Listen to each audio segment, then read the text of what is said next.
All right. So good morning, everyone, and welcome to this month's Boomerang Labs webinar on founder resilience and building a healthy culture from day one. We're joined today by founder and startup coach James Crowther, who will be providing tools to help entrepreneurs at any stage identify and avoid common mental health concerns for founders. But first, as Boomerang Labs communication manager, I literally would not be doing my job if I didn't tell you a bit about Boomerang and this series. So, we're Australia's first startup accelerator specifically for circular economy founders. And while most of our programs are more intensive than this, we wanted to have these free webinars so that people could have learning opportunities on topics of interest. So, next week we'll be discussing managing risk, the importance of ESG in your business with Dr. Kashik Sridhar on 25 July. And so you can check out our events page on our website, follow us on LinkedIn and Instagram, and subscribe to our monthly e-newsletter to get all of the latest from us. We do also have these more in-depth programs for startups at all stages. So please do check out our website if you're interested in those or if you know someone who might be. And I am joining this morning from Gunditj Mara country, and I'd like to acknowledge the traditional custodians of the lands on which we all live and work, and pay our respects to elders past and present. And now I'm going to turn it over to James. Awesome. Does that mean I've got to press the share button again? I'm guessing it does. Okay. So just bear with us one sec while this guy gets the hang of technology. Okay. Can you see my screen? Okay, it gives a thumbs up if you can see the screen. And if you can hear me properly, awesome. So good morning, everyone, or whatever time it is that you end up watching this. G'day, my name's James. Thanks for the introduction, Caitlin. On this screen, there's my contact details, either my email or if you want to connect with me on LinkedIn, that's what that QR code does. Do me a favor, if you do want to get in touch with me via LinkedIn, please put a little note in your connection request. I do get a lot of connection requests with absolutely no context. And my default response to that is just to ignore them because I don't know how I can help that person. Okay. Also, please forgive me. I have a little bit of a throat thing this morning, so I might be humming a lot. And hopefully that doesn't cause you too much distress. I'm fine with it. All right, so let's get going. So today we're going to talk about founder resilience and also company culture. Those two go hand in hand because as the founder of your company, at whatever stage you're at, you are setting the tone, you are creating the culture, either implicitly and unconsciously as you go about frantically trying to build a business and make it work, or perhaps if you're really deliberate about it, you're already thinking about it. Here's some practical tools to help add to that. But what I would encourage you to do is have an open mind about the suggestion I'm going to make that building company culture should be deliberate, and working on your own personal resilience and how you relate to the first hires and your founding team is super important for creating the culture, making it explicit, and that contributing to the future success of your company. So without further ado, kind of introduce myself, a little bit of my background. I've been through 3 startups. I've run 4 accelerator/innovation programs. And myself, I battle with anxiety and burnout while doing a startup. So this is very close to home. Little disclaimer, I am not a psychologist, though I have studied some units on psychology at master's level, but I am not a practicing clinician. So I'll be making that disclaimer. I am not the person to come see for counseling or any kind of therapy because I'm not a therapist, I'm not a clinician. I will refer you straight away to your GP and ask them to basically set you up with a mental health plan. They will forward you to a clinician. That's what I did when I had some mental health issues, and it was wonderful, and it's the right way to do it. So without further ado, I want to do a quick exercise, and I'm going to have Caitlin perhaps help out because I want you to have a think about why. Why are you doing this? We're going to see a bit later in the presentation that purpose really does play a big role in resilience. So this is a really important thing to, if you're not already explicitly aware of why you're doing something, to try and dig into that. It's a good exercise for reflective journaling, but if you could now just pop maybe one sentence into chat, and perhaps we'll have a little bit of a read through those. I mean, this is optional, but it does help. So I'm going to give you guys about 2 minutes to have a think about it, and then we can have a quick discussion before moving on to the next exercise. Also, spoiler, there's going to be a lot of exercises and a lot of stuff for you guys to contribute. So it's not just going to be me talking the whole time. If you want to come off mute and just say what your purpose is, if you're pretty confident about it, feel free to do so.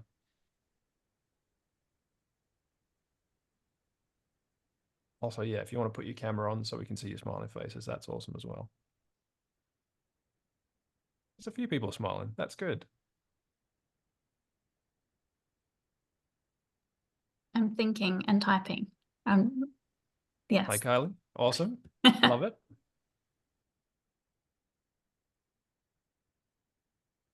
It's perfectly okay to think and type at the same time. I found that typing without thinking gets me into a lot of trouble. So the fact that you're doing both is a good sign.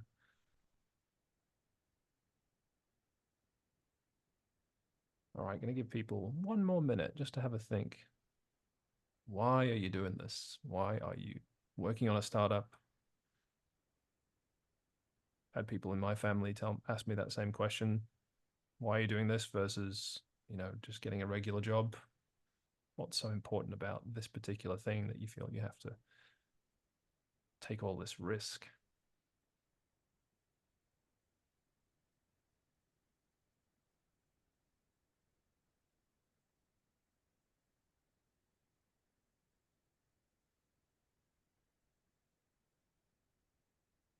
Okay, Caitlin, I'm going to have to ask you to help me out because I can't see chat at the moment. I'm not sure why. Am I able to see it? All right, so we've got Brian saying to create unique growth opportunities for young team members. Justine has said, want to make a difference and have a good idea, which I will say a lot of the startups that we work with seem to have this very good insight where they saw a problem, they saw a solution that no one else was seeing and made Awesome. it a reality. So I love that one personally. Tina has said to help decarbonize the planet. Ile has Fantastic. said to impact lives. Kylie has said the world needs more businesses that put people and planet first. Social enterprise Mm. combines the best of business and purpose, and I have unique skills to help bring more of them to the fore. Daniel has said meaningful impact and new experiences. And Mark has said corporate life is soul destroying. I'd rather do it for myself.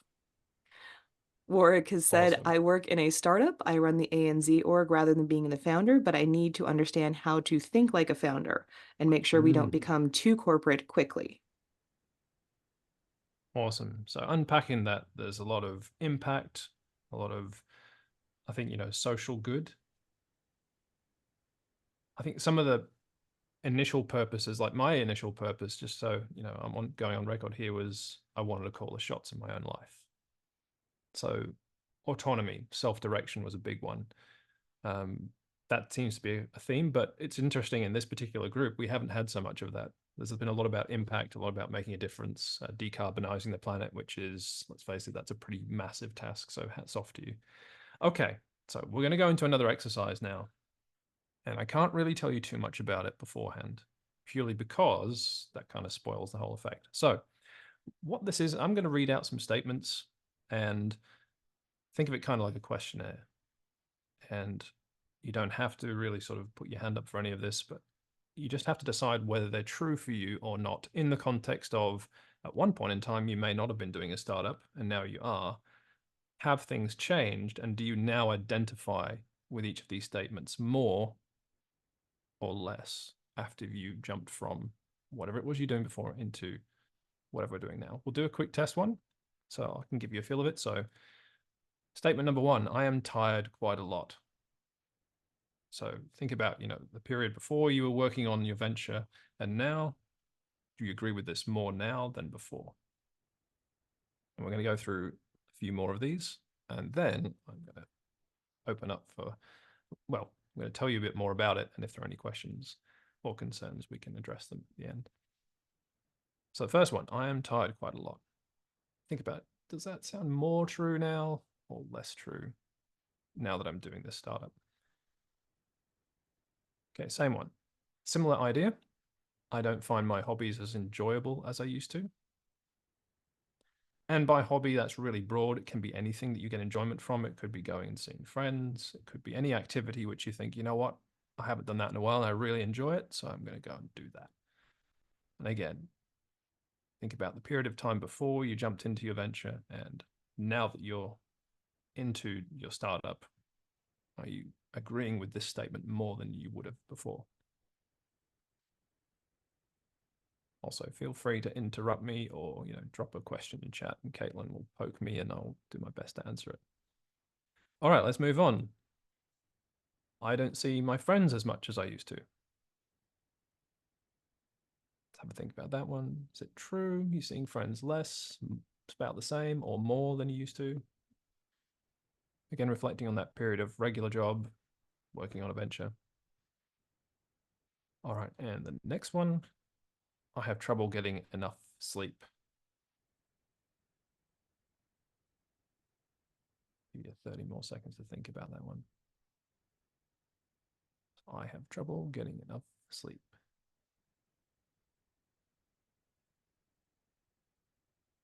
Okay, let's move on to the next one. So I have trouble concentrating or making decisions. And before we dive into identifying with this one or not, concentrating and making decisions, think about, important decisions. So whether we explore one market or another, whether we hire this person or that person, whether we raise or we don't raise. So think about big decisions.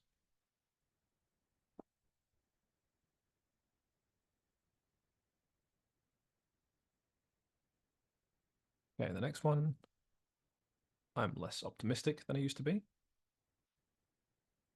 So just have a bit of a sort of a self-check on your optimism levels. Are you excited about the future now more than you were before? Are you less excited? Are you worried? What's your level of optimism? Okay, next one. This is one you definitely don't have to answer or put in chat. I've experienced changes in appetite and or weight, which is a bit of a strange one, but I will explain this in a little bit more detail when we finish the exercise. And finally, last one. Oops, sorry, I clicked twice. I work a lot harder than my friends or peers. So I'll just give you another 30 seconds to think about that one.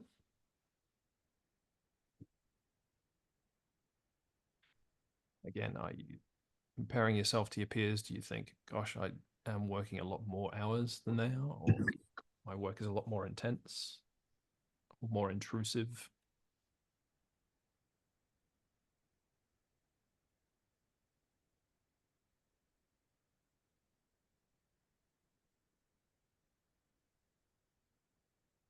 All right, so now I can reveal kind of where I'm heading with this. Now, if any of you have ever gone to a psychologist and said, I'm concerned, please give me a mental health check, they may have actually asked you some of these questions. Where these questions come from is a mixture of two instruments we use to measure burnout and depression. So what they're really about is kind of trying to probe and find out, do you have any of the signs of either of these two conditions? Burnout is actually a syndrome. Depression is more of a mental disorder. That said, none of you should worry if you identified with any or all of these, because again, I'm not a clinician. I'm not here to diagnose you. But what this is about is really raising your awareness about what are some of the telltale signs that someone isn't okay. These are the questions that clinicians actually use. There are some qualifiers. I mean, they have to be interfering with your ability to function. They have to be causing you distress, and they have to be present for quite a while. Everyone goes up and down a little bit. We react to good news, bad news in our own particular way. So in the example I've given here, depression, for example, would be you have to have a set of symptoms for about 2 weeks, and they have to be severe enough to cause distress, and they have to be there every single day. And there's some other qualifiers as well. Again, go see your clinician or your doctor if you're concerned.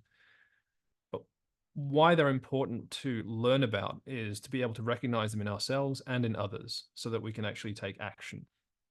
Most of building resilience is about being able to tell where to spend your time and what you need to pay attention to. So this is a little taste of how you can actually become more aware about some of the characteristics that tell you, okay, maybe myself or my co-founder or my early hires are not exactly where I would like them to be, or I'm not where I would like to be thriving. and you want to be thriving, because thriving means sustainable. I'm going to make sort of suggestion to you throughout this presentation that sustainability looks like people doing really, really well.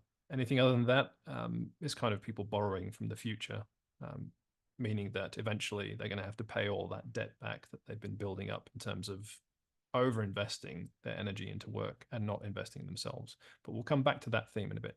We do have another exercise though, and this time I am going to ask you for some answers. So Caitlin, be ready to read from chat. Sorry, I'm making you work very hard. So this is a hypothetical. It's not meant to induce distress in us, but it is meant to sort of make us reflect a little bit. I'm not going to tell you much more than that because, again, these exercises kind of don't really work that well if you clued into why the questions are being asked the way they are, but I will tell you once we're finished. So it goes like this. We are imagining that we have caught a spy at Boomerang Labs, and our mission here is to get them to tell us what they have been up to and why. But we're not allowed to do anything nasty to them. So they have to walk out of this interrogation, so to speak, the same way they walked in. That is, we can't hurt them physically, we can't starve them to death, but we can do anything else. So what we have to do is come up with some things that are unpleasant, but not severe, that would make someone reach the point where they're just like, no, I can't do this anymore. Okay, I'll tell you. So I'm going to give you guys 5 minutes just to think of some things that we can do, right? I've given you some boundaries here, like we cannot physically hurt them and, we have to feed them. They can't get sick, but you're allowed to put pressure on any other dimension. One last thing I'll say is you're allowed to keep them for as long as you want and then allowed to leave. Okay. So think sort of like prison kind of conditions. All right. Okay. We've got 5 minutes. Let's see what you guys come up with, and then we'll have a quick discussion once we're done. And of Did you course, if want you want folks, do you want folks to put this in the chat? they can put it in chat, or once the 5 minutes is up, we can just have a discussion. I just want 5 minutes for you guys to think about it, and then we can either just like chat between ourselves or put it in chat, and we'll have a chat there. Oh, I said chat too many times. There's too much chat. All right, I'm going to be quiet now and let you guys have a bit of a think.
Okay, we've got 2 minutes left, just to let you know.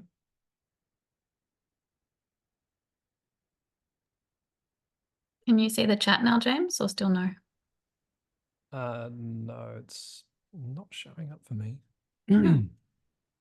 It may be because I'm sharing my screen and the meeting controls have been hidden. Would you like me to go ahead and read them out or wait until the 2 minutes are up? Let's wait till the 2 minutes are up. Excuse me.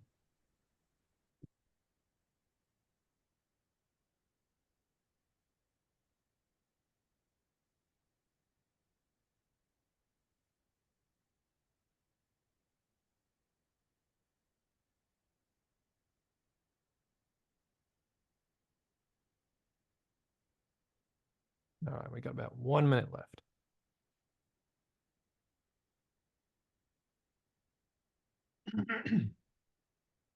And apologies, my throat is a bit croaky this morning.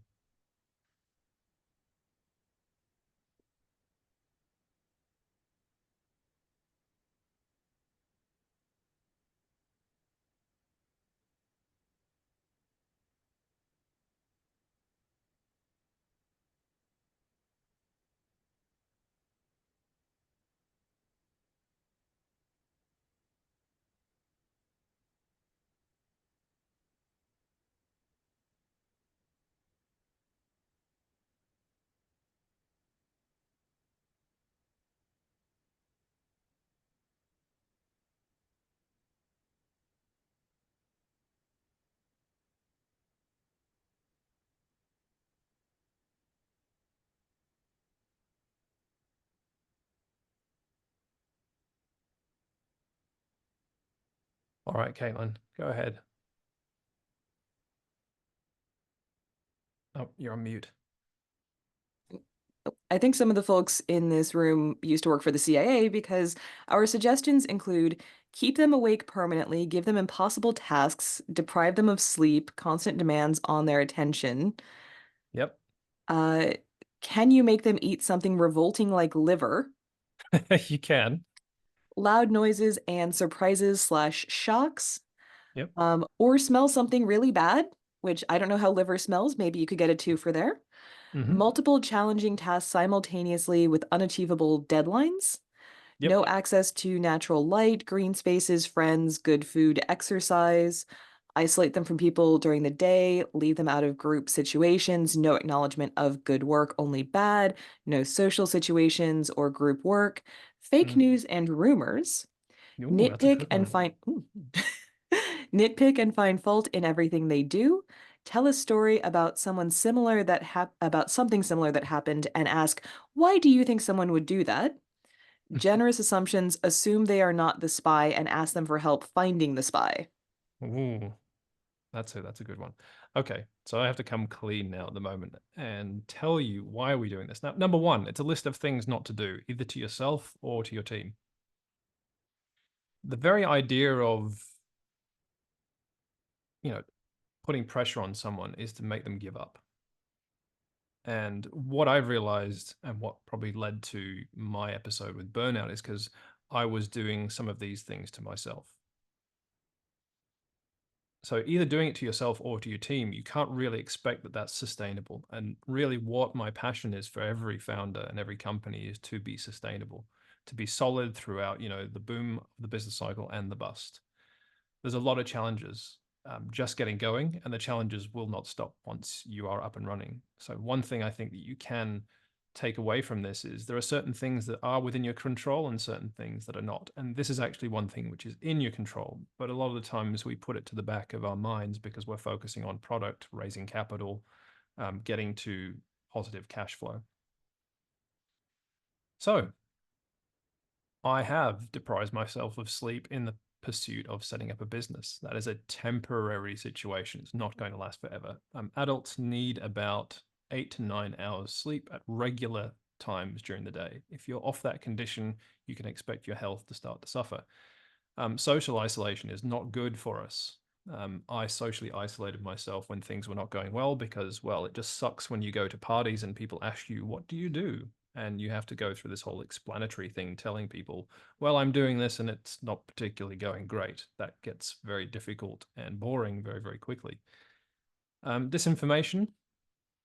Well, imagine this. Can you accurately predict with confidence when you're going to hit a sustainable condition in your business? That is, you're not burning cash anymore. So one problem that I faced was I don't know when this is going to be over. There's no release date. Another thing, friends as well. Your peer group is really important. This is why it's really great to be in a program, Boomerang Labs or wherever, because it kind of normalizes the journey you're on. Part of the struggle that I had is due to isolation of myself. I was not around other entrepreneurs. I was around other people who had jobs, who were buying houses, and just had a much more stable lifestyle and income than I did. That was very hard because you want to fit in with your peers. Even if you say that you don't, there's a natural instinct to do that. And so what your friends are doing, if I was to reflect that into this exercise, it would be like saying, well, all your friends have already confessed and they've been released and they're having a great time. You're the last one in here. And in a way, this is what entrepreneurs will do to themselves. We will be in a venture without really knowing when we're going to get out, and looking at all of our friends having potentially success in their careers, being promoted to the C-suite when we're still, working on a venture and trying to get it to the point where it's cash flow stable. Diet and exercise, really important. I have obviously skipped meals to work on pitch decks, to get products out the door. I've not gone with exercise. I've stayed inside, sat on my chair for, hours at a time, and not allowed myself any mental stimulation, not read books, not had fun, not gone outside.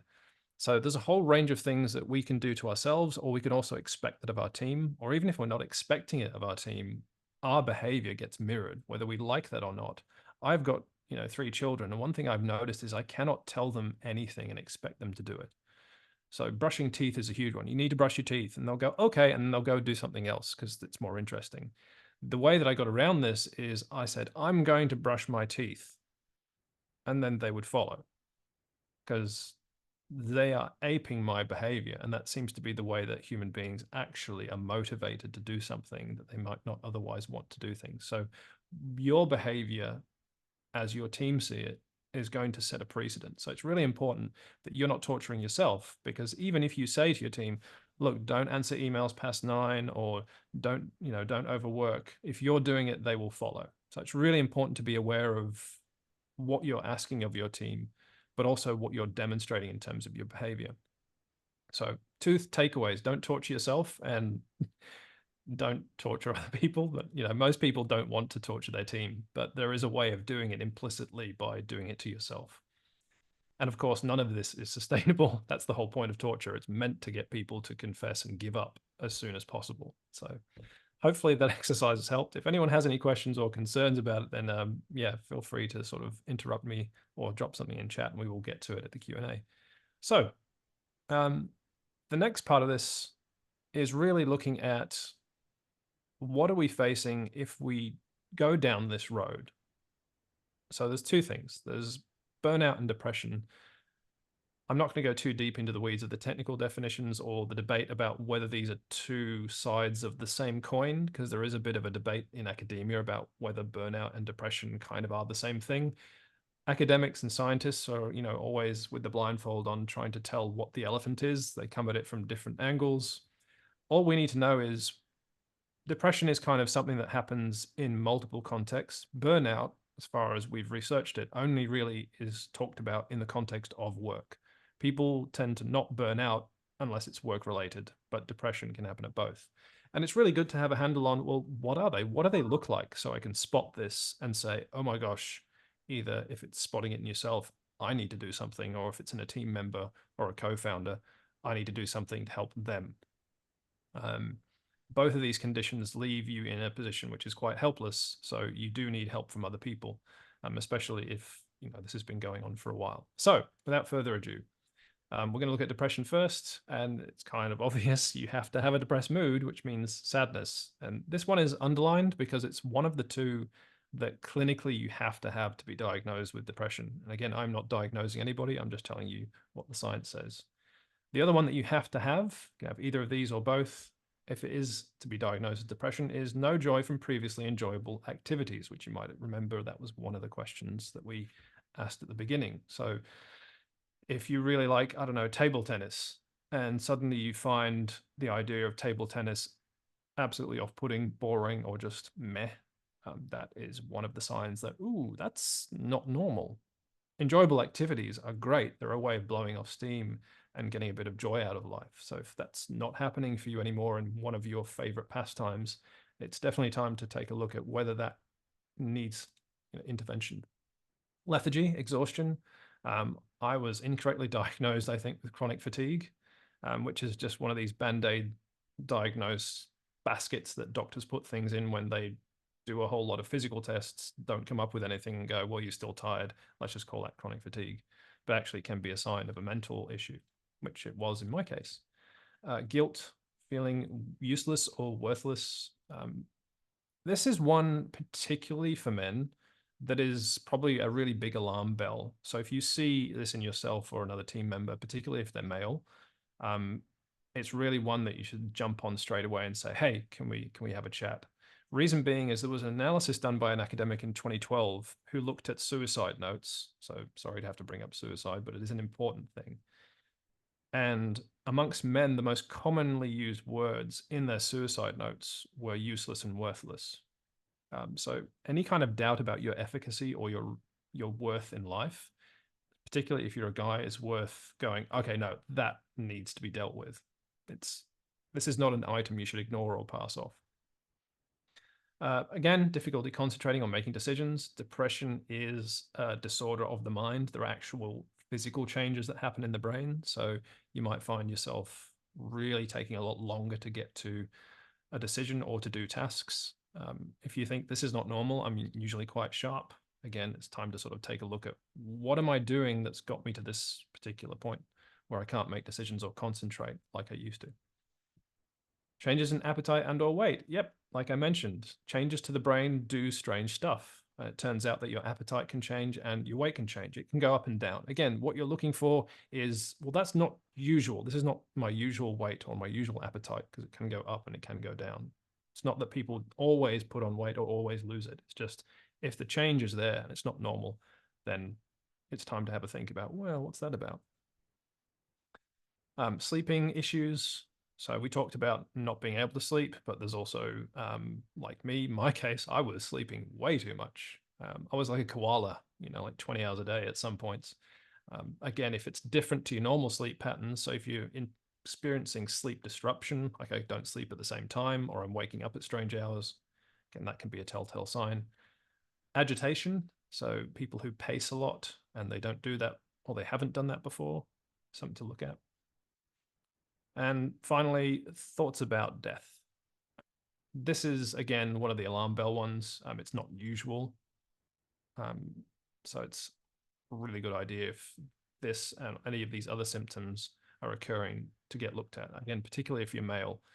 One of the interesting stats, or the rather sad stats, is that suicide is 4 times more likely in men than it is in women in Western cultures, which is really quite strange. I find this interesting. It's not as bad in other cultures, but if we think about European, American, Australian, Caucasian cultures, guys are 4 times more likely to commit suicide than women. Although women are more likely to experience negative emotion, they're not as likely to act on it. So these are some of the markers you should look for. Again, clinically speaking, they have to be here for at least 2 weeks and most of the day and be distressing. And you have to have at least 5 of these with at least one of the 2 ones that are underlined. Okay, so that's one of the, I suppose we could call these the ugly twins, because they are pretty impactful. I mean, these conditions will take a team member out pretty badly. So it's really important to get on top of them as early as you can to figure out what's this kind of, what's feeding this, what's driving it, and try and make changes. Because depression is an interesting one because it can be personal, but it can also be from work. Burnout is more of a work-based one. So now we'll switch from depression over to burnout. So what does burnout look like? Also, I would like to preface this with burnout is really new. We've only really academically been studying it since the 1970s. Depression goes obviously back a lot further than that. It has 3 dimensions: energy, involvement, and efficacy. You're going to see quite a few similarities. Energy is kind of similar to lethargy. So if you're burnt out, you're lethargic, you find it difficult to get up and do things. If you're not burnt out, then you have lots of energy to do activities outside of work, and you're generally quite a chipper and bright person. The next one is involvement. Think of this as a person's willingness to take on new things, try new things. People who are open, always up for it, like, yeah, I want to do that. That sounds amazing. That's someone who's not burnt out. The flip side is someone who's quite cynical, doesn't want to try new things, and is quite closed to any new experiences. They're like, no, I don't want to do that. Or I don't want to try this new way of working. Or no, go away. That's not my job. Then finally, we have efficacy. So if you're high in efficacy, you believe that you can at least change your immediate circumstances, like yourself, your house, your abode, your relationships with people who you love. Maybe you even believe that you can change your local community. And if you've got a track record of that, it's justified. You don't want to go too nuts, because then it's into delusions of grandeur. If you believe you can change the world, but you don't really have any kind of evidence for that, then it may be a sign that you need to check that. But we're talking more about the burnout end of the spectrum. So low self-efficacy is someone who would say that it doesn't matter what I do, nothing is going to change. Not myself, not my surroundings, not my relationships. I'm doomed. I can't change anything. So those are the 3 dimensions. Some of them overlap with depression. Some of them are kind of new, but there's a nuance to this. Again, if you want to ask any questions, please drop them in chat. Now, interestingly enough, someone came up with a 5 stages of burnout model. And I bring this up because it's going to be really important, I think, for when you're maybe taking on a potential co-founder, maybe thinking about, if you haven't already started your venture in earnest, if you're still working, thinking about, is this the right time, or do you need to work on yourself? Because the beginnings of burnout, as far as the academic literature describes it, are really interesting. So the first stage of burnout is called the honeymoon phase, and this is what it looks like. High optimism, so really good involvement. Overcommitment, so people with a lot of energy, because overcommitment looks like someone who's always first into the office and the last to leave. So they put in more hours than anyone else. Now, some of this may come from some underlying trauma. So there might be a need to prove themselves. So this one isn't really a symptom. It's more of a, what's a potential driver for these? There's, I think, 2 potential issues to look at. And by issues, I mean things that you would want them to address before they go on this journey of being in a startup. So one is a need to prove oneself. Maybe they've had a deep trauma, a deep failure in their own life, and they really want to make up for it. There's also, I believe, and this is my own personal suggestion, people who are really conscientious might feel that I've got this amazing responsibility and opportunity, and I don't want to blow it. And the upshot of this is they put in far too much into the venture and not enough into themselves. And we're going to be covering more about the balance of those 2 in the next part of the presentation. What this does is it causes stress. If you're not giving yourself what your body needs to thrive and what your self needs to thrive, that deprivation is going to cause stress. It can look like, on the surface, neglect of personal needs, reduced sleep quality. Again, there's a very strong similarity with depression there. Reduced social interaction. We talked about isolation. If that keeps going, the next stage of this model is chronic stress, which is why, the sooner you can intervene in this, the better the outcome is going to be for this person or for yourself, if you're noticing a pattern here. Tired all the time. Again, that kind of overlaps a bit with lethargy. Cynicism, like very low involvement. So they've flipped now from, yeah, I'm really passionate about this space. I really want to dig into it and do as much as I can, to, I want to do as little as possible. And I don't believe that people who are trying to offer me new opportunities are genuine in that. I think they want to take advantage of me. So there's a bit of a flip of their involvement. Feeling threatened or pressured. I can personally attest to this. And what this looks like is let's just say you're in Boomerang Labs and someone walks in and everyone's celebrating them because they've just raised a massive round of funding, and it's a big success for probably the whole group, because if they can do it, then by association and by perhaps asking that person to say, hey, what did you do? You can share in that success. But rather than feeling that, instead you feel threatened and pressured and you withdraw from that person. And whenever they walk in the room, you have a negative reaction rather than oh, wow, it's so great that, I just want to celebrate what happened to you. So that's a sign that you should be thinking, why am I having that reaction? This should be a good thing. We all benefit from when someone in our cohort manages to raise. I mean, it lifts the reputation of the group. Now, the people who are keen-eyed amongst you will notice we've arrived at burnout at phase 4, and this is a 5-phase model. So I'm going to explain a bit more about why that is. Mostly, I guess, academics, they just decided they would have 2 levels of burnout rather than just 1. So they define it as pessimism. This is to do with efficacy and involvement. So people who just think the future is going to be worse than it is now. I think that's probably the good textbook definition. If they're predicting what's going to happen with sales, for example, or what's going to happen with a capital raise, if they're saying, no, it's not going to go well, you really want to press into that. Okay, do we have a reason for that? And is it a logical reason, or is it just a gut feeling? If it's a gut feeling, then you should probably be thinking, ooh, okay, maybe that person's biased towards pessimism. That could be burnout. Social isolation. That's a big sign. People that don't want to be around anyone. Again, we've talked about feeling threatened or pressured. This can be a sort of a deeper ingraining of that problem. And it's a big issue because the number one way you make success as an entrepreneur is you include more people in your life and more people in your business. Doing less of it really curtails your ability to execute. Think about building a team. If you need to build a team to take advantage of a venture, social isolation is not the way to go about it.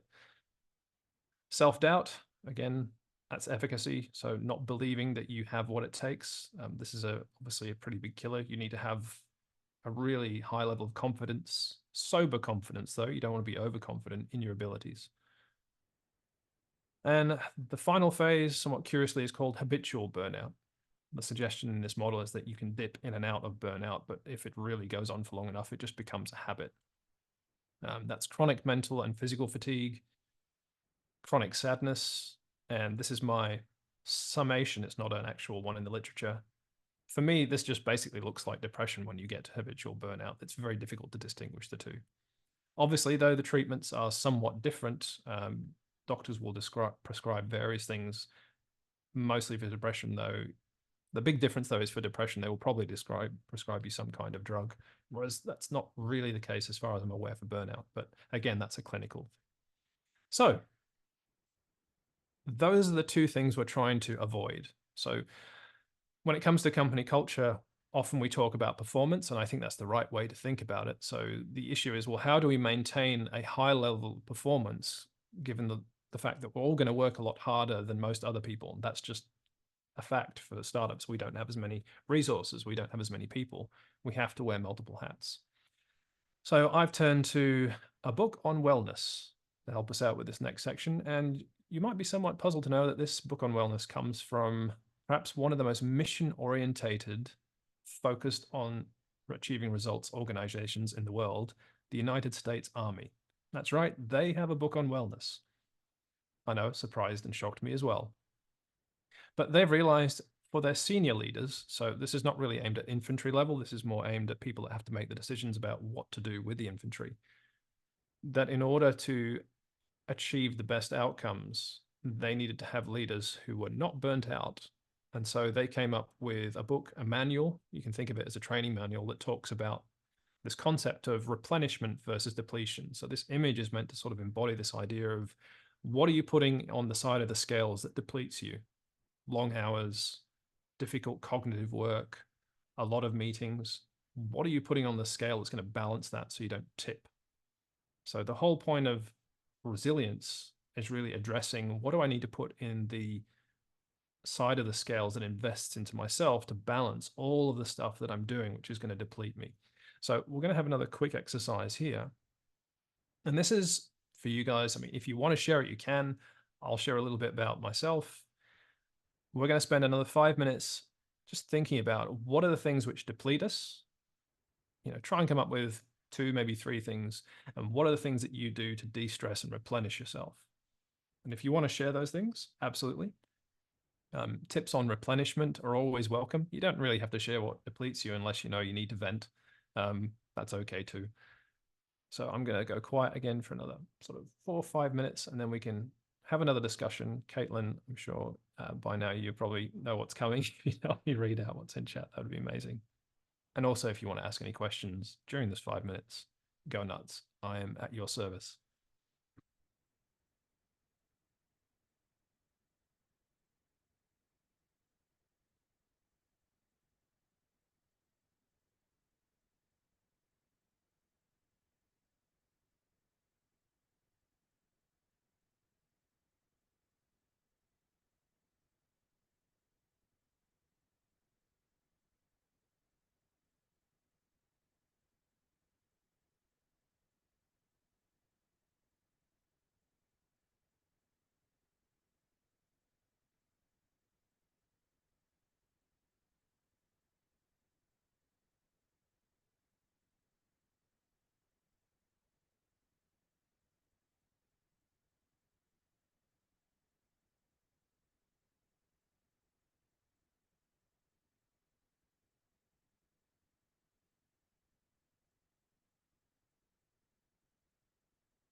Okay, so while we're all doing this, I will share one thing which I found in this wellness book, which was really revealing, and it probably will be a great tip for you as you're going about building an organization or a company. Now, obviously, the United States Army fields troops to go into combat, and combat, as you can probably imagine, is quite stressful. No matter how much training you have, I can't imagine that it ever gets kind of cozy when someone's trying to shoot at you. Well, they did a study to look at what most predicted negative mental health issues post-deployment. So they looked at everything. They looked at combat, how many times people were deployed to combat, and they looked at what was going on in the barracks or in the camp where they were deployed when they weren't fighting. And lo and behold, the interesting thing that came out is combat was not the biggest predictor of stress and mental health issues post-deployment. It was actually minor annoyances and other hassles in the camp. Now, take of that what you will, but what it suggests is the things that you are exposed to for the longest amount of time, the niggling little annoyances, or, I can't find this ration pack, or I don't like these ration packs. Why, for the love of God, do they keep giving me stuff that I'm allergic to? God damn them. Don't they know I'm trying to fight a war for them? Things like that had a much bigger impact on their mental health than actually going into an active war zone and having to be on it until they were extracted. So it's just worth thinking about, like, what am I exposing people to the most? Even if it's a small thing, it may have a bigger effect on people's performance and mental health than a massively stressful, we have to have crunch time, get this piece of work done. And if we don't, the consequences are pretty huge. I mean, you've all been through potentially, tendering for a big customer, having important meetings, working on proposals or prospectuses. Those are very stressful, very intense periods of work, but they may not have as big an impact as you think. Think about what's going on most of the time. Yes, Kylie, you got your hand up. Is that also about like the going into battle or the tender, that sort of expected known stresses and you kind of brace for them, whereas the other stuff is unnecessary stresses, like yeah, the minor annoyances. You kind of go like the tender is a needed thing. The not having any toilet paper every second day is, like who will not stock this toilet paper or whatever. Yeah, I hate the You're guys kind in of like, logistics right now. that doesn't need to happen like that. Yeah. Is I that think the way to think of this is it's like a constant dripping tap. It's a little annoyance and you think, no, I'm just going to ignore it and get on with it. It's suboptimal. Or it might be a messy desk. You're at your desk most of the day and you don't realize there's a lot more mental energy going into coping with that maladapted situation than you might realize. You might be actually quite stressed because you think you're bumping into things all the time when you're moving your mouse and you're trying to type, but you keep sort of getting interrupted by, oh gosh, that thing's still there on my desk. It's looking at me and I'm looking at it. And I know I have to deal with it, but just not now. Your external environment actually has a huge impact on you that you may not realize because you are spending mental energy on it. Some people, I think, really benefit from re-engineering their environment. So they put all the distractions out of sight. They say out of sight, out of mind, and it really helps because you're not having to mentally process it every time you look down from your screen or every time you move a mouse or go to stroke a key on the keyboard. That's why this exercise is really important, because if you can nail down these are all the things which deplete you, you might find that some of them have a very simple answer. And if they're issues which you're facing for most of your working day, they'll probably have a big effect. At least if this research is right, they will anyway. Okay, I think we're in a good position, Caitlin. So if you'd be so kind as to read out what we have in chat. Sure, I'm just scrolling back because we've had quite a few. Walking in nature is a big one. I will note that I now live in regional Victoria, but when I lived in Sydney, walks were not nearly as replenishing as they are. I mean, we laugh, but the time it takes to get Yeah. to, say, a beach or something like, the Yep. nearest thing we have to nature in Sydney, that is a big barrier, I think, for a lot of folks living Yeah, in big cities, which most of absolutely. us do. For me, it's Uh, Bunnings. That's the closest nature I have. Only if there's dogs there, I will take it. All right, so we've got yoga and moderate fitness, family time, including deep conversations with friends and family, a long run. So again, fitness is a recurring theme here. Walking the dog. Sophie knows what I'm talking about. It's all about the dogs. That's very true. Sophie also sews her own clothes, which takes her out of her headspace. So I think we're getting into, hobbies and, people who do different forms of art there. Um, and we've got several variations on depletion as well. But when it comes to replenishment, also rowing for 5 minutes to give me energy, eat lots of colorful berries and vegetables in my diet, making sure I get plenty of sleep. Um, and yeah, more connecting with people. So going back to the socializing, which as we've discussed is so important, learning something new and feeling effective, achieving goals, and disconnecting from stress, usually by connecting with things that don't involve pressure. Mhm. Listening to music, feeling heard. So we're getting into a lot of these emotional, replenishment through satisfaction. Yeah. And someone said they would rather fail as a team working on something that we believed in than succeed at something we didn't think mattered. Which I know for me personally, it's extremely hard getting motivated when you feel like your work either doesn't matter in the sense that, the Yeah. company itself isn't doing anything worthwhile, or you feel that you yourself aren't making a difference in the team. And Daniel has noted that Sydney was a massive improvement on London in terms of nature. So points for Sydney, but compared to London, where I believe it rains 98% of the time, give or take. And would you like to go into the depletions or talk about the replenishments? I think at this point, I'm conscious of time. So what we can do is let's try and sort of sneak in some Q&A time if we can. I mean, I'm good for us, at least for another sort of 15 minutes after we roll past 11 o'clock. But I do want to sort of briefly, well, first congratulate everyone. You sound like you have a really good handle on a lot of the dimensions of actual resilience. Now, this is a talk on resilience, so I have to deliver on that. We're now going to talk about resilience, and you're probably going to find everything that we've just talked about is exactly what makes resilience. And the reason I'm kind of like championing resilience is because there are lots of things that a clinician could prescribe you if you said, I'm feeling all these symptoms, and the clinician was like, that's depression or that's burnout. One of them is drugs, but another one is a lot of things which build resilience. So we're going to have a look at resilience now, otherwise known as grit. Sorry, this is the best image I could find that would say resilience. So I just found something that had the word grit in it. So we're going to look at what are the 4 pillars of resilience. So there are 4 of them. We're going to go through each one in turn.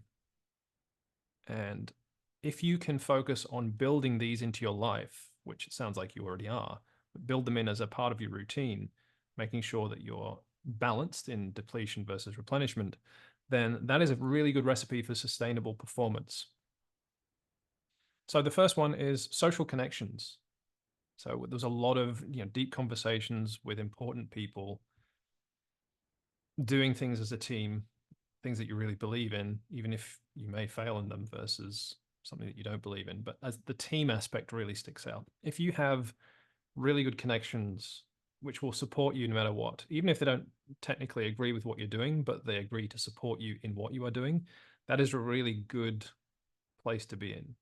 Obviously, we've talked about isolation as one of the major kind of stick out symptoms of depression and burnout. So it really is important that you counter that. If you're feeling like you want to withdraw, find excuses to go and hang out with people that make you feel good.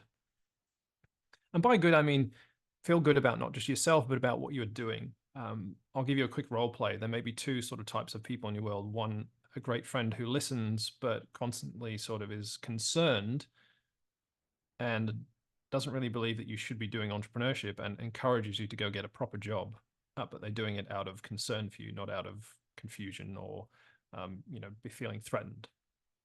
Another contact may have a similar sort of attitude towards entrepreneurship, but supports you regardless and encourage and says that they're actually inspired by you. It's important that you feel good, not just about you, but about your approach to life and what you're doing, and feel that that person would support you no matter what, even if you're experiencing difficulty in executing. So social connections are really important. Being in part of an accelerator program or a co-working space is a really good thing because you'll be surrounded by lots of people who are going through the same struggles and going like, forget who it was that mentioned it, they'd rather fail as a team doing something they believed in. Yeah, I think there's a great sense of we can accomplish great things or, die trying as long as we do it as a team. It's very much kind of like the pirate ship kind of thing, we're all in this together for treasure. Next up is health. So this is where it sort of sounds a bit kind of like, there's a massive wellness industry and they all talk about sleep and diet and exercise. But scientifically, it is really important. Like I said, adults need 8 to 9 hours every day. That's the optimum amount, and preferably at the same time every day. Diet can play a huge role. My wife just completed a Bachelor of Science in health nutrition. So, shameless plug for her. She's a great person to go see if you're curious about how your diet can be improved. But one thing she pointed out to me was this, take it or leave it, because this is a paper done by a psychiatrist who basically said you could either, go get medication for depression or you could eat bread, because bread contains some of the precursors to neurotransmitters in your brain. And I thought, oh, I don't know if I really believe in this, but I love bread and I'm never grumpy when I'm eating bread. So I'm wondering if there's actually something true to that. But obviously, see a professional on that one. But diet can play a huge role. Your body does need certain things. And if you deprive your body of that, you're not going to feel great. And finally, exercise. Exercise is a really interesting one. So I'm going to briefly put this out there. Like there's lots of different exercises you can do. And someone did a study into the effect of exercise on depression. Does anyone want to hazard a guess as to what the most effective form of exercise for beating depression is? And it might not be one you think is actually exercise, but Walking. I think walking's up there. I'm going to show a graph in a minute and we'll see. Well, okay, walking. We got one bet for walking. Aerobics, getting your heart racing. Okay, aerobics. So like cardio workouts. So Running. spin, My husband running. runs so much. Definitely. I think running's certainly up there. Anyone else? In the chat, we've got walking the dog, weightlifting, going back to anything in nature. Yep, yep. For anxiety, definitely. There is a holy, not trinity, but quarterly. I don't know what the word is. Go for a walk in nature with a friend. I forgot what the fourth one is. I'm sorry, but go outside. That's actually the fourth one. Yeah, go outside, preferably in nature, for a walk with a friend. Those have been shown to really combat anxiety. And I attest to this. I don't really have a friend to go walking with at the moment because I'm by myself, but it certainly made a huge difference in my life. Okay, so turns out dancing. How effective is dancing at fending off depression? Well, there you go. This dashed line here, the purple, well, the pink one, anything to the left of that line is a clinically important benefit to depression. And by the way, just for reference, right down the bottom here, SSRI, that is a medication for helping you with depression. You see, it's just to the left, so it doesn't always work because some of the people who reported, how they were feeling after the drug fell to sort of the right of this line. Cycling, pretty good. Aerobics, we have it there, better than SSRIs. Tai Chi, mixed exercises. Relaxation actually is really good. I'm not sure how that counts as exercise, but somehow it got in there. Strength, so weightlifting, yep. Aerobic exercise plus therapy. Therapy is kind of like go see a specialist. If you combine drugs and exercise, it turns out it's really good. Practically everyone in this group reported a clinically important benefit. Yoga, someone said yoga, didn't they? Yoga or stretching? I think that was in there. Pretty much everyone, a clinically important benefit, and most people were well clear of the threshold. Cognitive behavioral therapy is going to see a therapist. Walking or jogging, yay! So all the people that said walking, walking the dog or whatever, definitely. And dance was oddly quite huge. So again, these are things which you could either go and have medication for depression, or you could build your resilience. So start building your resilience now. All right, let's get on because we're running short of time. Now, you might remember at the beginning of Sorry, the whole James, session. real quick, we did have a question from Daniel. Go Does for the it. type Yep. of dancing matter? I didn't say. I suppose if you're going to take this up, then go and do dancing that makes you feel good. So you can trust your gut on this one. If you go tangoing and it makes you feel awkward and unfulfilled, then maybe tango is not for you. It really, I think, depends on how much joy and enjoyment you get from it. That's a good sort of metric to use. And Don't do a dance that you don't enjoy.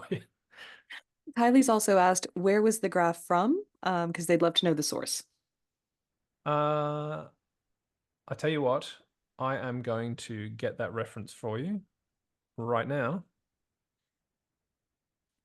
Copy it and paste it, and I am going to do my best. I'm going to actually email it to you, Alison. Can we send this to all the people that Yep, I'll send it to everyone in the follow-up email, which will also include the recording of the session. Fantastic. So you can have that. It's pretty easy. So I am going to do that right now. So Alison, study on exercise link. There you go. So I'm going to send that right now. Done. Okay. So you can package that up with the recording. All right. So at the beginning of the exercises, we did one on why, purpose. Purpose turns out to be one of the 4 pillars. And it turns out the best purposes are those which are not about yourself.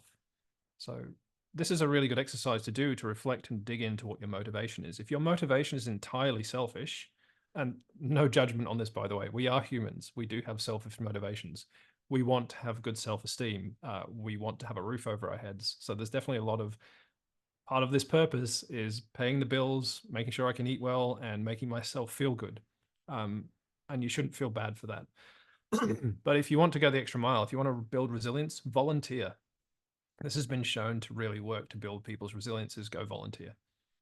Or have some aspect of what you're doing that is about somebody else in a genuine way. Last but not least is managing the thoughts that run through your head. So back on that graph a few slides ago, we saw that cognitive behavioral therapy has a clinically important benefit. And that's where this pillar of resilience comes in. So this is basically managing those thoughts. So we've looked at some of the attributes of burnout: self-doubt, social isolation, a lot of mental issues about, I don't think I'm good enough, or pessimism. I think the future is going to be bad. So let's focus on those two. I don't think I can make change, and I think the future is going to be bad. You'll have a lot of random, crazy, sometimes stupid thoughts running through your head. And we have a lot of these every day. What really helps, and how cognitive behavioral therapy, again, go see a clinician, have really helped me, is in making me aware that I have to manage these thoughts. And what I choose to dwell on, where my attention and my imagination rest, gives energy to either the pessimism and the self-doubt, or it gives energy to, I can make a change and I am capable, and the future actually can be bright. Again, we don't want to go too crazy in either direction, because delusions of grandeur is also waiting to trap us in thinking that, I'm going to be the next Elon Musk. I am not. I'm aware of that, but I don't want to go crazy. So managing your thoughts just really helps you make better predictions, for one. If you're pessimistic, you're not going to make great predictions. If you're overly optimistic, you're not going to make great predictions. So managing the thoughts that you have and sort of trying to put them in context is that thought realistic? Is that actually going to happen in terms of pessimism? Is it actually really going to be a catastrophe, or is it actually not going to be that bad? And also checking yourself in terms of self-efficacy. Am I really useless? Or am I really the next, Steve Jobs? And trying to sort of rationalize those thoughts and go, okay, what can I do then? Based on the thoughts which are running through my head, what's the best course of action? I had a really great friend. He was an entrepreneur in one of the accelerator programs I ran, who had probably the best discipline to this. And he would react to thoughts or events which caused him stress or displeasure by starting a timer and saying, I'm not going to act or make a decision until this time has passed, because I know I'm now biased. I'm either feeling sore from a rejection or a no from a customer or an investor, or I'm feeling maybe a bit too bold. Pride comes before a fall, so they say. So managing your thoughts, understanding that this is a task that we all need to do, and it's a skill, and you get better at it, and by doing so you make better decisions, is super important. It also happens to build your resilience. Okay, so to sum up real quick, those are the 4 pillars of resilience. If you invest time in making sure you have great connections, you're feeding, sleeping yourself, and exercising yourself well, you're checking where your motivations lie, and you're focusing on having balanced and healthy thoughts, this is resilience. Now, I am going to leave it there a little bit, but one last thing I would say is make this intentional, make it a habit. So I have a schedule. I put my goals and what I want to do up the top. This includes things like having a break. This includes things like going and seeing friends. And then I map out and I'm intentional with my week. So this is actually a page from my diary. Being intentional about it allows me to actually account for my time and make sure that I'm putting effort into those things, putting effort into building resilience. And that's pretty much the end of the presentation. So if anyone wants to, ask questions, or if you've got stuff in chat, now would be great. But that's been Founder Resilience. I hope you found it helpful. Feel free to pepper me with questions, or if you need to jet, that's fine. Feel free to connect with me on LinkedIn if you have further questions or would like to know more about resilience. So we did have a question from Tina when she registered. We have a diverse team of varying nationalities. Sometimes cultural nuances can be challenging to address. Any suggestions on how to approach this in this context? Okay, let me just think through this. So we've got a diverse team, we've got some cultural differences. And am I right in surmising that those cultural differences can cause some challenges? Maybe challenges in communication or expectations? Well, I think it may also be related to what you were saying earlier about, when you were talking about suicide and the difference in rates in different cultures, but also how different people approach work. Like I know coming from the US, it's very much a overwork is celebrated Yeah. culture in a lot of ways. And so maybe it's, yeah, how can we Mm. communicate the need for resilience and different resilience practices? So, for example, the schedule you were talking about, as someone with ADHD, I would look at that and have a lot of difficulty sticking to something like that. So it's not just cultural, I think it's any differences and not treating everyone the same. So how do we navigate that? Yeah, it's a good question. I think the way that you navigate that is, first of all, in any navigation exercise, is where do you want to end up? You want to end up at sustainability. So having that as the goal and then trying to figure out, well, how do each of our team members function in terms of the balance between what helps them thrive as a human being and what depletes them in the work that they do. Sometimes it may be, okay, this person is really depleted by meetings. Do they need to be at every meeting, or is there another way that they can interact with the team? So there is a little bit of wiggle room, I think, around both sides of the equation. Like, how much time do people need to replenish themselves? Also, do they need to do as much of the depleting work, or can we kind of re-engineer work so that people are not being depleted? So introverts, for example, probably not the best people to put out there in the frontline sales force, because they're going to be more depleted than the extroverts who need social contact to feel good. Introverts are depleted by social contact unless it's one-on-one with people who, they feel they can trust. So I think celebrate the differences, but understand that different people are obviously replenished and depleted in different ways, and just be smart about that rather than just saying, well, this person's role is X and they have to just deal with it. Because that's like, using a hammer like a spanner. It's not optimal. It's the wrong tool for the job. And, my dad was a mechanic, by the way, so that's where that comes from. And he made it very clear that if you try and use tools for their not intended purposes, you either break the thing you're working on or you break the tool. And neither of those is a good situation. And you can be mad at the tool for breaking, but you did that. So it involves, I think, a kind of sensitivity to how people are, how psychology works. So I would encourage that person to explore what can they do to reduce depletion, maybe through swapping roles or maybe through changing how work happens. And also check in on, well, how much replenishment do people need? And they all need different replenishment. People from cultures where, like my wife is Latin American, they're always in each other's houses all the time. I'm more of an Anglo-Saxon. That would drive me insane.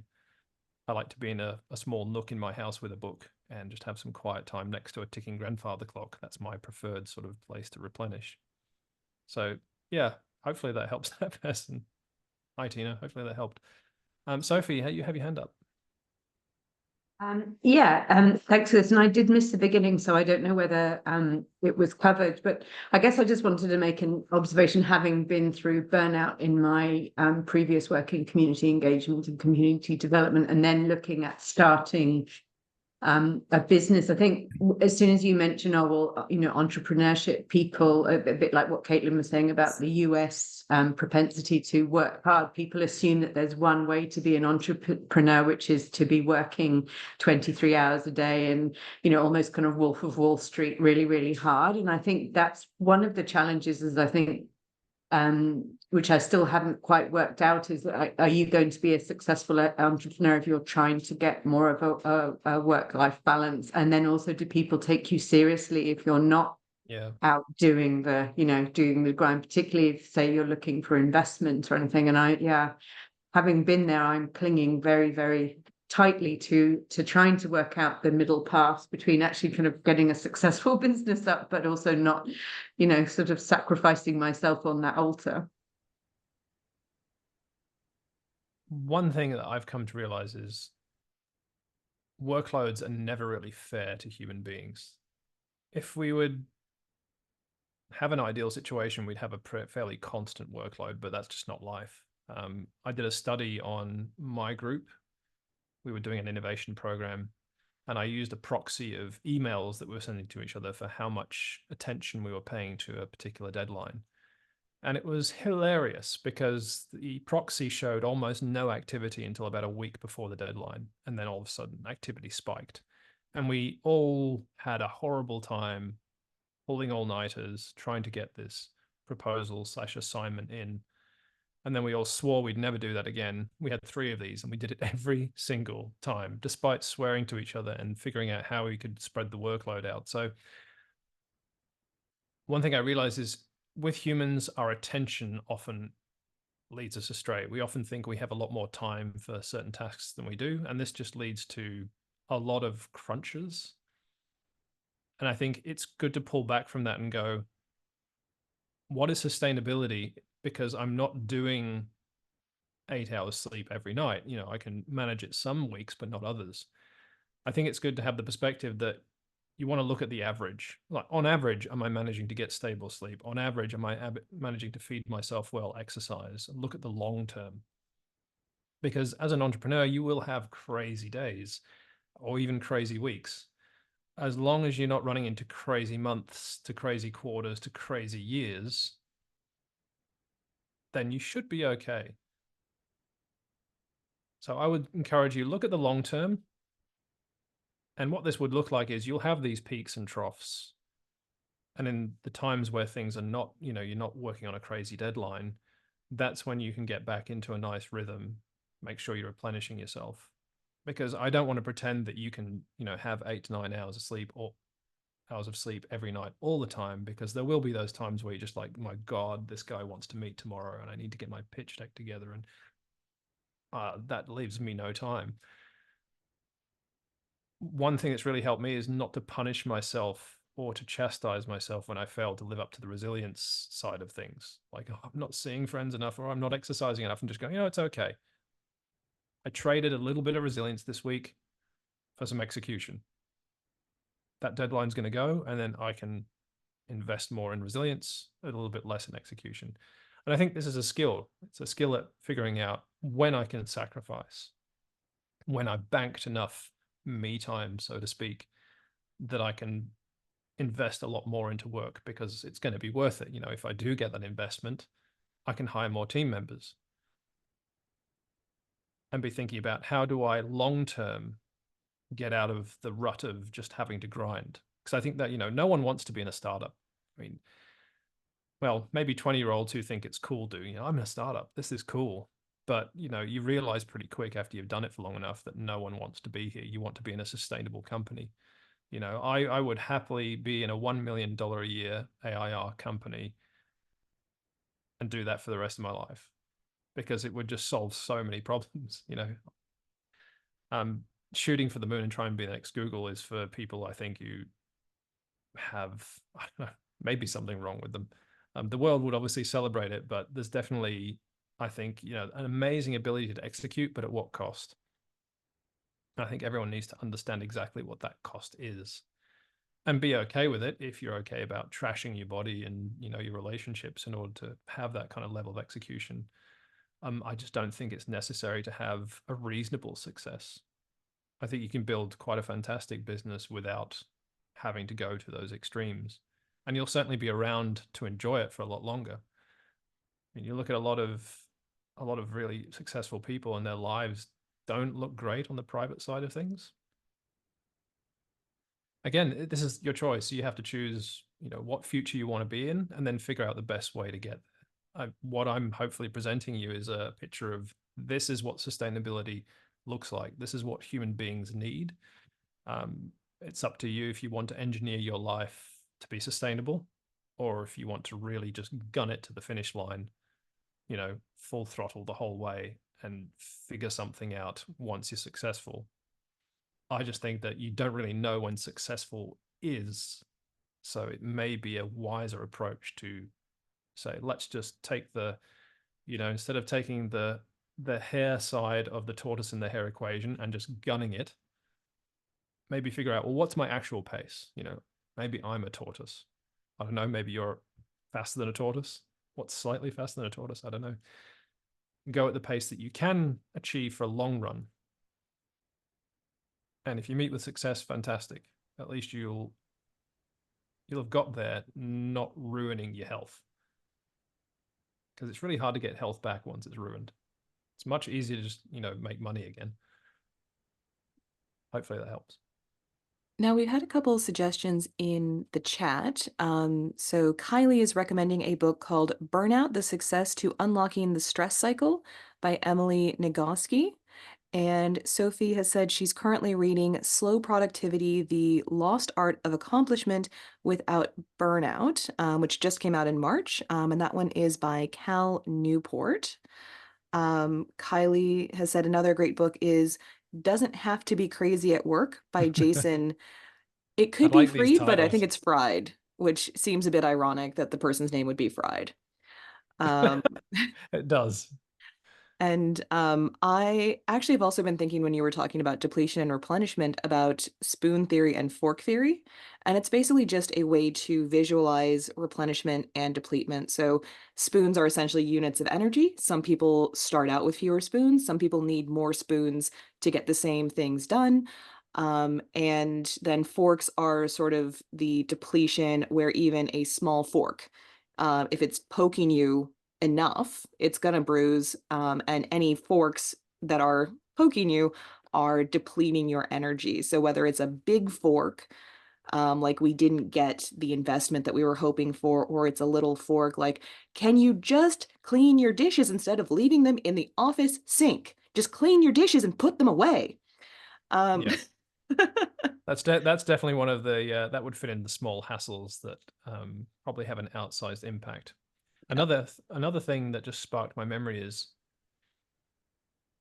one of the outsized factors in burnout. So looking at all of the research they've done in the area of burnout, difficult people have an outsized effect. And I thought I'd just bring this up because if you're going to go build a team, people who obstruct other people's progress or hold on to resources and don't share them easily or don't make them available where it makes business sense, or don't at least communicate why they're being so picky about whether they provide access or not, they have an they have an outsized effect on burnout.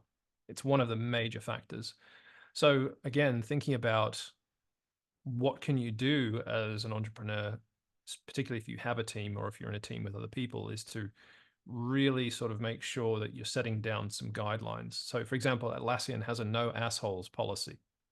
I don't know if they did this because of this research or if because they just figured it out on their own, that people who are difficult and obstructive or overly critical or for whatever reason unpleasant were detrimental to the business. And I remember reading an article how they fired one person and the literal explanation was he was an asshole.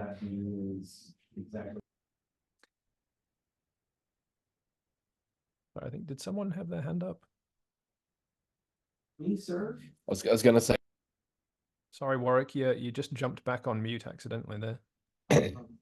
Atlassian actually did that. They copied the Sydney Swans, who have a no dickhead policy. So Sydney Swans went out of their way not to hire misfits from other AFL clubs. Beautiful. Atlassian thought that was a great idea.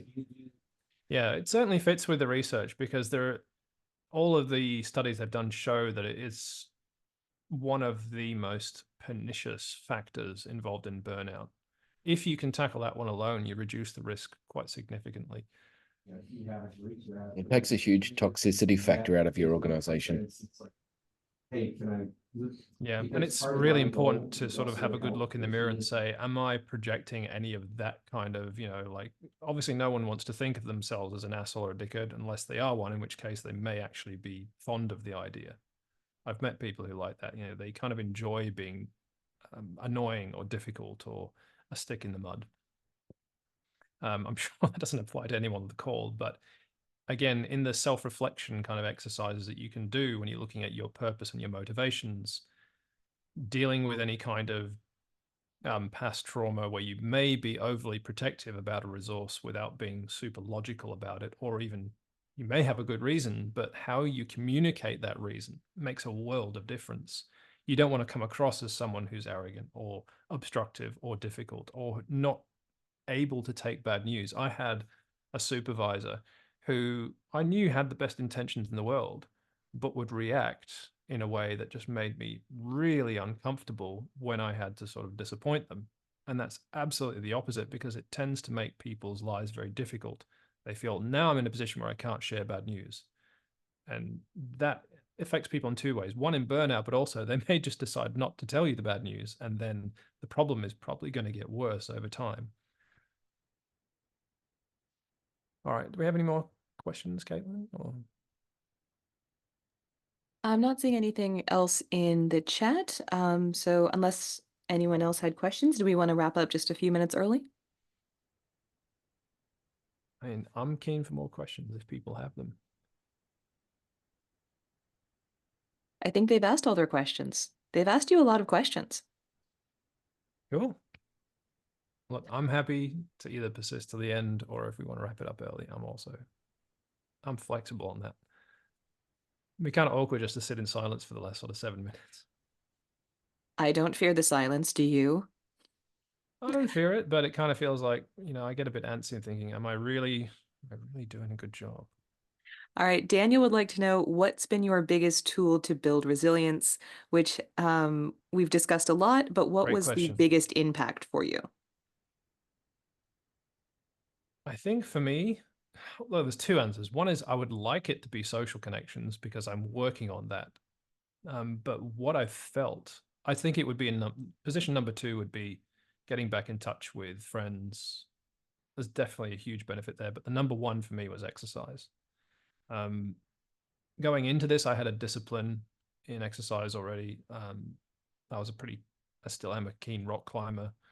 So I do a lot of resistance training, not so much aerobic. Climbing is not really aerobic. It's more kind of similar to weightlifting. And that stead me in really good stead. I can safely say that without exercise, I would have been a lot worse off. I would come away from the gym, even on a day when everything was on fire and, hopelessly broken as startups can be sometimes, and feel capable. Whereas, waking up and not having done the exercise yet, it was very, very difficult to sort of cope with the idea of, here comes another day of dealing with all this stuff. I think it differs for a lot of people. I think you can look at the science and go, okay, these are the categories, these are the different effects. As you can tell from the graph that we had up, not all exercises are the same. So I guess it depends on the person. Some people may find, like, particularly if you're in my wife's category, who's, South American, family and friends and contact is a way, way bigger driver of well-being for her than exercise. In fact, for her, exercise is kind of annoying, but she does it just for the fact that it's good for your body. And good for your body is great. Physically fit people deal with stressful situations better just because they've got more of a reserve of energy. So there is that benefit to it. Like, if you're going to go through a very stressful situation, like getting in shape, getting physically fit, I think is a really, really good idea, because I did some lecturing on leadership in crisis once, and the research for that showed clearly that physical training allows you to be far more robust to stressful situations. So it's not for nothing that we put, infantry personnel through all that horrible boot camp training where they have to do push-ups and run all the time. Yeah.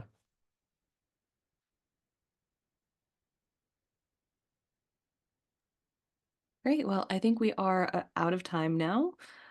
So thank you everyone for joining us and for your input. And obviously, thank you especially to James for his wonderful insights today. And I hope to see you all on future webinars. Bye. Bye, everyone.